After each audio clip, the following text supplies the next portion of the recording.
Halo guys, balik lagi bersama admin di sini. Aku mengerti, dia membungkukkan dengan sopan. Baiklah, aku harap kita bertemu lagi, Dark Magus, dan agar kamu menerima hadiahmu. Setidaknya kalian jauh lebih baik dari wanita itu, komentar Rage. Wanita, untuk pertama kalinya dia tampak sedikit ketakutan. Ya, wanita dengan pakaian putih dan emas, kata Rage. Hampir semua mulut para pria di sana hampir jatuh ke lantai. Mereka dengan cepat bergegas berdiri. Kamu, sebuah suara nyaring terdengar. Dari samping, melalui lubang tempat Rage masuk, wanita yang sama dengan pakaian putih berdiri di sana dengan pedangnya mengarah tepat ke arah Rage lagi. Bagaimana kamu hidup? Bagaimana kamu bisa bertahan hidup? Dia menatap Rage dan sekarang masuk akal kenapa dia terbang menembus dinding.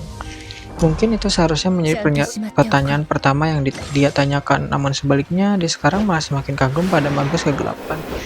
Aku hanya mencoba melihat reaksinya ketika aku bertanya tentang pengganggunya, tetapi dia berhasil bertahan dari serangan Patrick yang berada di puncak tahap awal. Puncak tahap awal berarti Patrick adalah prajurit Magna di peringkat ke-6, meskipun prajurit peringkat 1 hingga 6 semuanya dianggap sebagai tahap awal. Ada perbedaan besar antara satu dan lainnya. Setiap peringkat merupakan terobosan dalam kekuatan seni bela diri dan struktur tubuh secara keseluruhan juga. Jika seseorang berada pada tingkat yang lebih tinggi, mereka tidak boleh kalah dari tingkat di bawahnya. Meskipun ada kasus di mana hal itu terjadi, itu akan menjadi momen yang memalukan bagi prajurit Magna. Berada di peringkat ke-6 berarti mereka berada di titik puncak untuk berpindah dari tahap awal ke tahap tengah. Tahapan inilah yang paling banyak mengalami hambatan. Hanya sedikit di dunia yang mampu keluar dari tahap awal.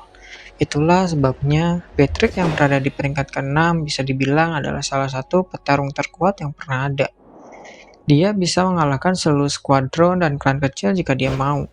Jadi bagaimana seseorang yang telah menggunakan gerakan dasar 2 langkah, sebuah gerakan seni bela diri yang bahkan bukan milik klan manapun, bisa bertahan dari serangan yang tertanam dengan ki. Bagaimana kamu bisa bertahan? Patrick bertanya dengan pedangnya dan mengarah ke Rage sekali lagi.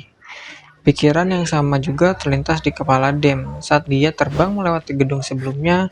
Apakah itu serangan dari Patrick? Jika dia masih hidup, bukankah dia memiliki sesuatu yang memiliki kekuatan yang sama dengan prajurit Magna di puncak tahap awal? Aku pikir dia sudahlah. Mata Patrick segera tertuju pada yang lain saat dia melihat warna seragam yang dikenakan yang lain. Kamu tahu bahwa ini adalah area terlarang. Tidak ada seorang pun yang diizinkan masuk ke sini tanpa izin dari klan Dawnblade. Kami memiliki hak atas portal ini. Sebutkan dari mana asalmu, dia bertanya. Rage pernah melihat ini sebelumnya. Dia baru saja mengalaminya sendiri beberapa saat yang lalu. Dan kapan saja dia yakin dia akan menyerang. Dem tersenyum. Ketika anak buahnya bergerak ke sisinya, sementara pria yang terluka itu tetap berada di belakang. Lukanya baru saja dibungkus, tapi akan sulit baginya untuk melawan lagi. Mengapa kamu menanyakan pertanyaan yang sudah kamu ketahui jawabnya, kata Dek. Kalau begitu, aku akan menyingkirkanmu. Patrick berteriak sambil menyerang ke depan sekali lagi dengan pedang yang besar dengan kekuatan. Dia melebarkan posisinya, begitu pula 3 orang di sebelahnya. Energi meningkat dari dalam, keenam tangan mereka terayun mengenai pedang, menyebabkan percikan energi berterbangan. Seluruh bangunan berguncang dan sebagian lantainya sudah runtuh. Aku benci kalau aku benar, kata Rage pada dirinya sendiri. Tapi dia cukup takjub. Dia bisa melihat bahwa Dem dan anak buahnya mampu menahan serangan dari pendekar pedang itu, yang berarti dia sendiri tidak terlalu lemah.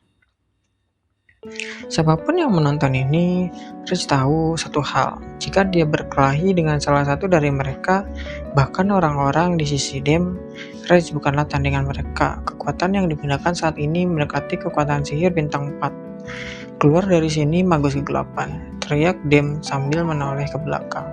Keringat mengalir di wajahnya. Aku akan bertahan, kamu tidak perlu mengkhawatirkanku. Ingat saja kesepakatan kita. Tanah di bawah kaki Dem mulai pecah. Dan akhirnya ketiganya terjatuh. Tak menyerah, Patrick pun mengikuti mereka berdua hingga ke bawah dan beberapa kali bentrokan. Dentuman keras hingga getaran pun terasa. Ray sekarang hanya bisa membayangkan apa yang terjadi di bawah, tapi ini adalah satu-satunya kesempatan untuk keluar dari sini. Menuju ke bagian pinggir, terdapat bagian bangunan yang sudah runtuh dan bersandar pada bagian luar bangunan. Itu telah membuat semacam jalan setapak yang bisa dilompati dan dilintasi seseorang sampai ke lantai paling bawah. Sesampainya di lantai bawah, Rich mulai berlari. Dia tidak berniat menonton pertarungan dan mencari tahu hasilnya. Dia sudah lolos dari kematian sekali, mungkin 2 kali dengan tubuh baru ini. Jadi dia tidak akan tinggal diam.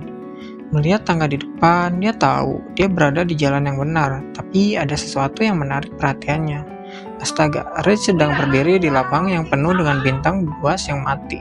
Ada sekitar 8 makhluk anjing yang sama pernah dihadapi Rich. Tubuh mereka semua memiliki luka bersih, terbelah 2, dan kepala dipenggal. Jelas sekali bahwa mereka semua terbunuh dalam satu serangan. Apakah semua ini ulah dari pendekar pedang itu sebelumnya? Tunggu sebentar, dia tidak datang lama setelah menyerangku dan dari kelihatannya.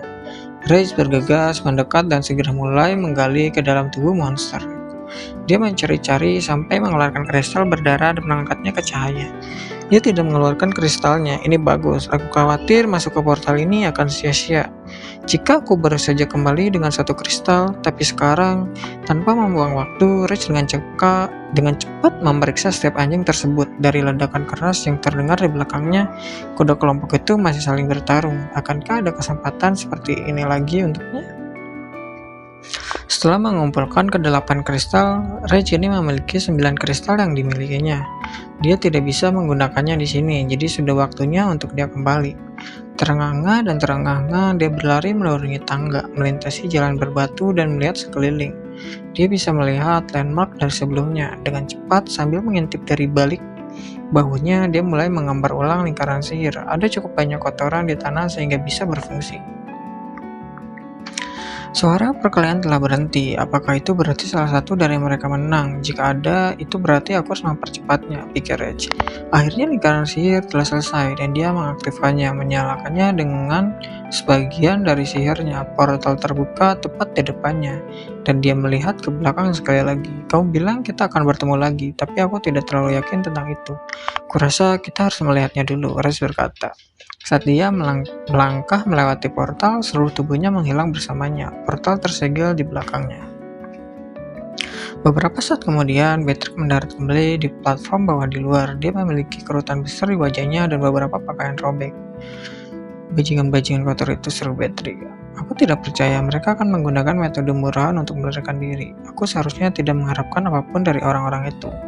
Dia segera menghela nafas panjang, berusaha untuk tidak membiarkan hal itu sampai padanya.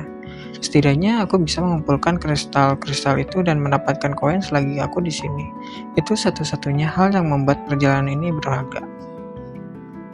Sesampainya di area sebelumnya, dia menghentikan langkahnya saat dia melihat pemandangan itu. Mayat makhluk-makhluk yang mati itu tidak tampak seperti apa yang diingatnya. Bergegas ke salah satunya, dia telah memeriksanya lebih jauh. Seseorang mengambil kristal itu, seseorang mengambil kristalku. Wajah Patrick memerah, dan dia mencapai titik didih. Itu dia, pasti orang yang melarikan diri sebelumnya. Mereka memanggilnya apa? Dark Magus? Nah, kamu baru saja menambahkan dirimu ke daftar sasaranku. Dunia Pagna. Nama prajurit Pagna muncul dengan cara yang sederhana. Itu karena dunia seni bela diri yang mereka jalani bernama Pagna. Itu adalah dunia yang terbagi menjadi 3 benua dengan wilayah laut kecil di antara mereka. Salah satu benua yang dikenal sebagai benua timur hanya dimiliki oleh klan di faksi cahaya, dan kerajaan terbesar di Pagna juga tinggal di sana dengan kekuatan militer terbesar. Benua Barat memiliki 2 faksi, faksi kegelapan dan faksi iblis. Klan faksi kegelapan sebagian besar bermarkas di selatan dan faksi iblis bermarkas di utara. Lalu ada benua terakhir, benua utara. Itu adalah tanah yang tidak berpenghuni, atau setidaknya itulah teorinya. Tidak ada peta yang menentukan seberapa besar bentuk atau ukuran tempat itu. Tapi oleh semua faksi dan juga penduduk setempat, tempat itu dianggap sebagai tempat yang mustahil untuk dijelajahi. Lautannya di dekatnya sangat berbahaya. Pusaran air mengelilingi daratan, petir akan menyambar di permukaannya, dan ombak tidak mungkin bisa dilalui oleh kapal manapun. Inilah dunia Pagna saat ini. Di suatu tempat di benua besar ada tempat khusus yang istimewa, tempat milik klan Neverfall. Tempat itu dikenal dengan nama Abyssal Pinnacle. Itu adalah gunung kuno yang terbalik. Alih-alih muncul dari bumi, ia malah menyelam jauh ke dalam, membentuk jurang yang berputar-putar. Legenda pernah menyatakan bahwa iblis telah jatuh dari langit dan menciptakan tempat itu.